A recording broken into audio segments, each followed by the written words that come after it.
อภิบาลខេត្តតាកែវអាយដាមវ័យសំណាងបង្គោលព្រំចុងក្រោយស្ថិតក្នុងភូមិសាស្ត្រខេត្តតាកែវនៃគម្រោងព្រែកជីកហ្វូណនដៃជូត្រូវបានបោះបញ្ចប់នាថ្ងៃទី24ខែមិថុនាឆ្នាំ2025ព្រែកជីកដែលបានឆ្លងកាត់ភូមិសាស្ត្រខេត្តតាកែវមានប្រវែង57គីឡូម៉ែត្រដោយត្រូវបោះបង្គោលជាដំណើរផ្លូវចំនួន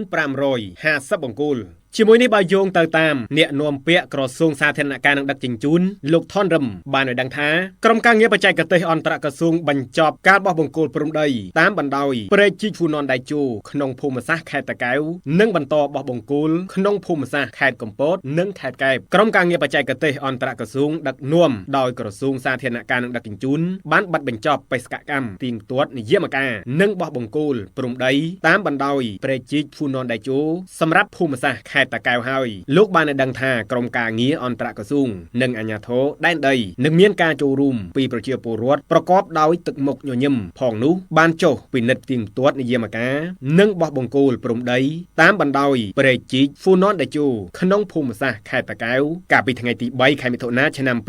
2025ដោយចំនួនបង្គោលសរុបត្រូវបានបោះ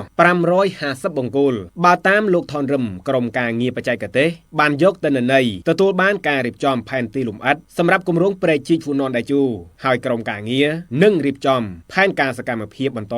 ចុះទៅពិនិត្យផ្ទៀងផ្ទាត់និយមការនិងបោះបង្គោលព្រំដីតាមបណ្ដោយព្រែកជីកហ្វូណនដៃជូក្នុងភូមិសាស្ត្រខេត្តកំពតនិងខេត្តកែបនៅពេលឆាប់ខាងមុខនេះលោកបានបន្តថាសម្រាប់ដំណាក់កាលទី1ក្នុងភូមិសាស្ត្រខេត្តកណ្ដាលដែលមានប្រវែង21គីឡូម៉ែត្រចាប់ពីព្រែកតាកែវដល់ព្រែកពូក្រុមការងារដោះស្រាយផលប៉ះពាល់នៃក្រសួងសេដ្ឋកិច្ចនិងហិរញ្ញវត្ថុបានបញ្ចប់ការងារវាស់វែងក្បាលដីដែលរងផលប៉ះពាល់រួចរាល់ព្រមទាំងអនុវត្តនីតិវិធីពាក់ព័ន្ធដើម្បីបញ្ចប់ការងារនៅក្នុងរយៈពេលដ៏ខ្លីខាងមុខគូបញ្ជាក់ផងដែរថាគម្រោងព្រែកជីកហ្វូណនដៃជូឆ្លងកាត់ខេត្តចំនួន4ក្នុងនោះឆ្លងកាត់ខេត្តកណ្ដាលប្រវែង54គីឡូម៉ែត្រខេត្តតាកែវប្រវែង60គីឡូម៉ែត្រខេត្តកំពតប្រវែង43គីឡូម៉ែត្រនិងចុងក្រោយខេត្តកែប